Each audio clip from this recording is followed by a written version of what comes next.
আসসালামু আলাইকুম প্রিয় শিক্ষার্থী বন্ধুরা, আশা করি সবাই অনেক অনেক ভালো আছেন। তো আজকের আলোচনার বিষয় হচ্ছে লজিক ফাংশন সরলীকরণ। আচ্ছা, লজিক ফাংশন সরলীকরণ আলোচনা করার আগে আমরা এই জিনিসটা দেখব। দেখুন, আমরা ক্লাস 5-এ সরলীকরণ করছি, তাই না? এরকম করে প্রথমে ব্র্যাকেটের ভিতরে কাজগুলো করছি, তারপর ভাগ করছি, এগুলো করে একটা অ্যান্সার পাইছি, তাই না? মনে করি এটার অ্যান্সার 5 হলো, তাই না? তাহলে দেখুন, এত বড় একটা বীজগণিতিক রাশিকে ভেঙে আমরা কত পাইলাম? একটা অ্যান্সার পাইলাম, তাই না? এখন সহজভাবে যদি আমি চিন্তা করি যে লজিক ফাংশনের সরলীকরণ কাকে বলে, যে প্রক্রিয়ার সাহায্যে বৃহৎ একটি লজিক ফাংশনের মধ্যে বিভিন্ন সূত্র এবং অনুসিদ্ধান্ত প্রয়োগ করে ওই বৃহৎ লজিক ফাংশনকে সহজ একটি রূপ দান করা হয়, তাকেই এই লজিক ফাংশনের সরলীকরণ বলে। ঠিক আছে, তো আজকে আমরা সরলীকরণ শিখব। তো দেখুন, সরলীকরণ করার আগে অবশ্যই আমাদের বুলিয়ান যে উপপাদ্যগুলো আছে এগুলো জানতে হবে। তো বুলিয়ান উপপাদ্যগুলো আমরা পড়ছিলাম, তাই না? বুলিয়ান উপপাদ্য এবং ডি মর্গানের উপপাদ্যগুলো পড়ছিলাম, তাই না? আচ্ছা দেখুন, এখানে এটা নিশ্চয়ই জানেন যে একটা জিনিসকে দুইবার বার করলে ওই জিনিসটা পূর্বের রূপ ফিরে আসে।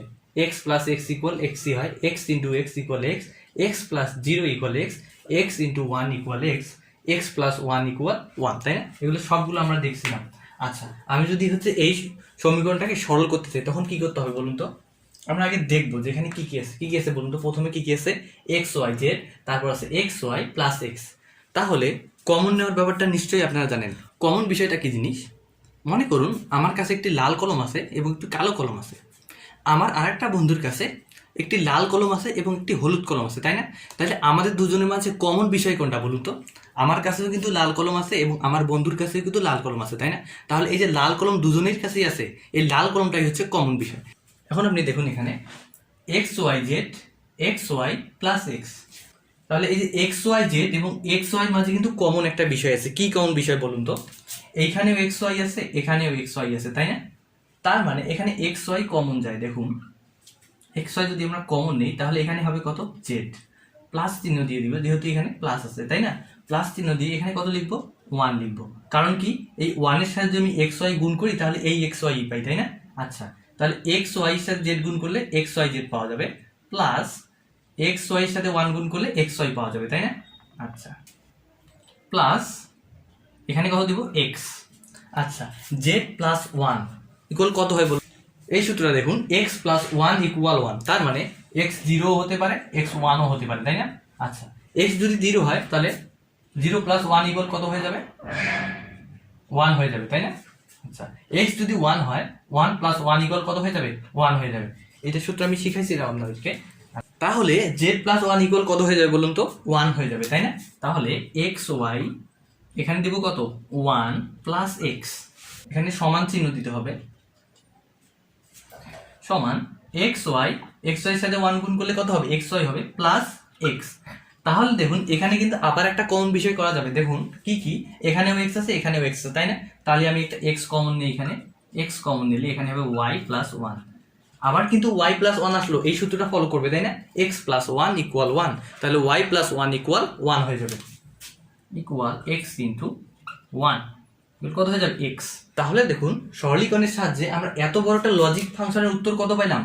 অনলি এক্স পাইলাম, তাই না? এবং কিসের সাথে? আমরা এখানে বুলিয়ান উপপাদ্যগুলো ব্যবহার করলাম। আচ্ছা, এটা একটা লজিক ফাংশন দেওয়া আছে, তাই না? এটা আমরা এখন সরল করব। কিভাবে সরল করব? তাহলে প্রথমে আমরা দেখবো এখানে কি কি আছে, তাই না? কি কি আছে দেখে নিই। X Y Z plus X Y not Z plus X not Y Z plus X not Y not Z আছে, তাই না? আচ্ছা, তাহলে আমরা দেখবো যে এখান থেকে কি কি কমন নেওয়া যায়। দেখুন, আমরা যদি এই দুইটা জিনিস দেখি প্রথমে, তাহলে এখান থেকে কি কি কমন যায় বলুন তো? এক্স ওয়াই কমন কি যায়? এক্স ওয়াই এখানে আছে কিন্তু এক্স এখানে ওয়াই নট আছে, তাই না? তার মানে এক্স কমন নিতে পারবো কিন্তু ওয়াই নট নিতে পারবো না। আচ্ছা দেখি জেড কমন নেওয়া যায় কিনা। এখানেও জেড আছে, হ্যাঁ এখানেও জেড আছে, তার মানে এক্স এবং জেড আমি কমন নিতে পারবো এই দুইটা রাশি থেকে। আচ্ছা দেখুন, তাহলে এক্স এবং জেড কমন নিই, তাহলে কি হবে? এখানে এক্স জেড চলে যাবে, শুধু থাকবে কত? ওয়াই, প্লাস এখানেও এক্স জেড চলে যাবে, কি থাকবে?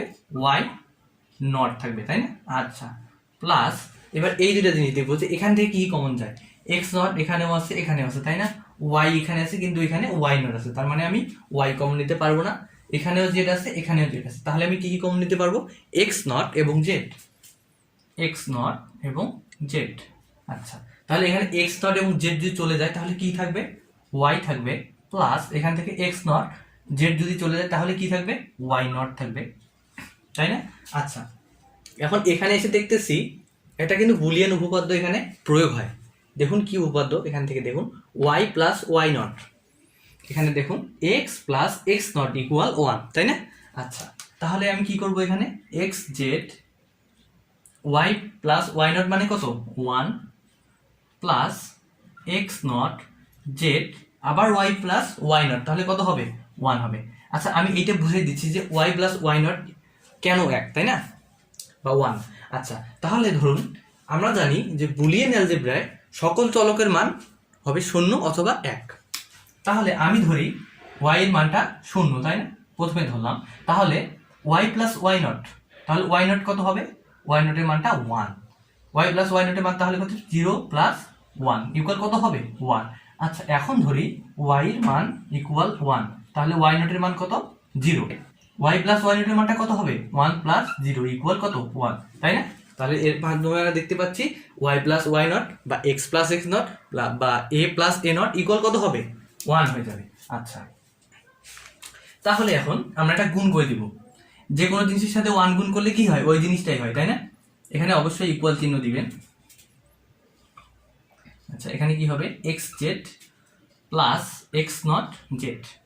আচ্ছা, এইটা লেখার পর আমরা দেখতেছি এখানে আছে এক্স জেড, এখানে আছে এক্স নট জেড, তার মানে এখানে আবার কমন যাবে, কি কমন যাবে বলুন তো, জেড কমন যাবে উভয় ক্ষেত্রে। তাহলে আমি জেডটা কমন নেই, কি হবে এক্স প্লাস এক্স নট, তাহলে আবার একটা বুলিয়ান উপপাদ্যের সূত্র করতেছে, তাই না?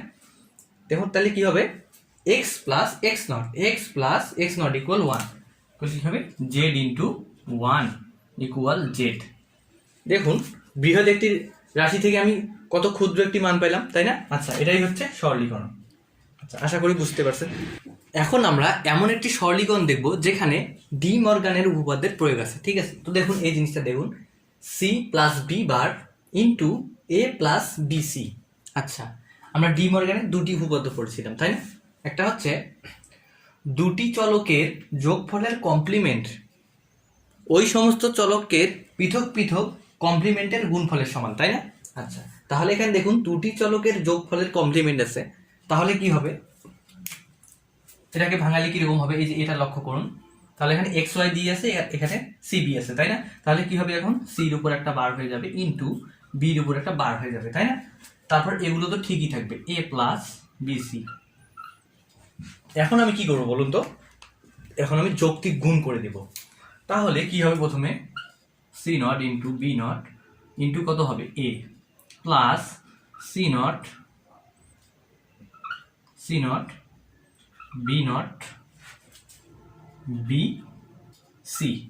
আচ্ছা, দেখুন এখানে একটু লক্ষ্য করুন, এখানে কিন্তু একটু সাজায় লিখতেছি এটা, হ্যাঁ, এ বি নট সি নট, সাজায় লিখলে দেখতে সুন্দর লাগে।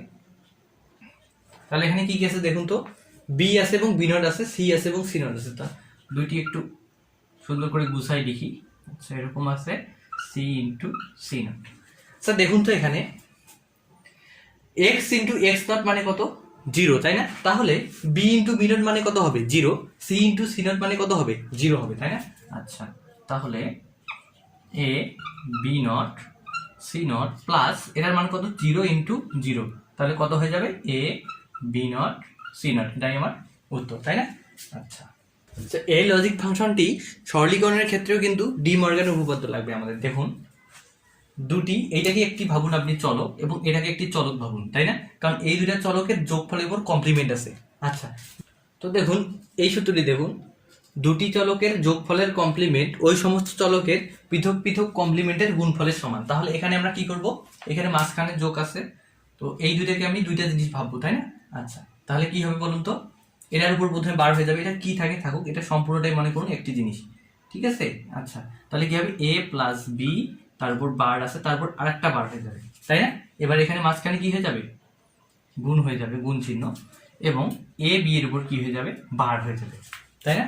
আচ্ছা, এখন আমরা কি করব, এই সবগুলা জিনিস একটু ভাঙায় ভাঙায় লিখবো। তাহলে দেখুন একটা জিনিসে যদি দুইবার নট করা হয় তখন সেটা পূর্বে ডুবে ফিরে যায়, তাই না? তাহলে এ কে যদি আমি দুইবার নট করি তাহলে কি হয়ে যাবে, এ হয়ে যাবে। এ প্লাস বি কে আমি যদি দুইবার নট করি তাহলে কি হয়ে যাবে, এ প্লাস বি হয়ে যাবে। তাহলে এখানে কি লিখবো, এ প্লাস বি ইন্টু, এখানে কি হবে বলুন তো, দুটি চলকের গুণফলের কমপ্লিমেন্ট আছে, তাই না? এই যে দুটি চলকের গুণফলের কমপ্লিমেন্ট ওই সমস্ত চলকের পৃথক পৃথক কমপ্লিমেন্টের যোগফলের সমান। তাহলে এখন কি হবে, A not plus B not, এরকম, তাই না? এখন আমাদের কি করতে হবে বলুন তো, এখন আমাদের এইগুলা গুণ করে দিতে হবে, যৌক্তিক গুণ, A into A not plus A B not plus B A not plus B B not. আচ্ছা, তাহলে কি হবে, এ ইন্টু এ নট, দেখুন এক্স ইন্টু এক্স নট মানে কত, 0। তাহলে এ ইন্টু এ নট মানে কত হবে, 0 হবে। 0 plus A B not plus, এটা একটু সাজাই নেই, এটা সামনে লিখি, এ নট বি প্লাস, এটাও 0 হয়ে যাবে, তাই না? B into B not 0। তাহলে এটা কি হয়ে যাবে, A B not plus A not B. আচ্ছা, আমরা এক্স অর গেটে পড়ছিলাম কি বলুন তো, দুটি ইনপুট এ বি হলে আউটপুট কি হয়, দুটি ইনপুট এ বি হলে আউটপুট কি হবে, A not B plus A B not, এরকম না? তখন আমরা কিভাবে লিখছিলাম, এ এক্স অর বি। তাহলে আমরা এটা এ এক্স অর বি লিখতে পারি, A x or B. Sorry, আমার মার্কারের কালি শেষ হয়ে গেছে। আচ্ছা, ক্লাসও অবশ্য শেষ, সমস্যা নেই। আচ্ছা, তো এগুলো একটু বাসায় প্র্যাকটিস করবেন, সরলীকরণগুলো, হ্যাঁ, এগুলো পরীক্ষায় আসে।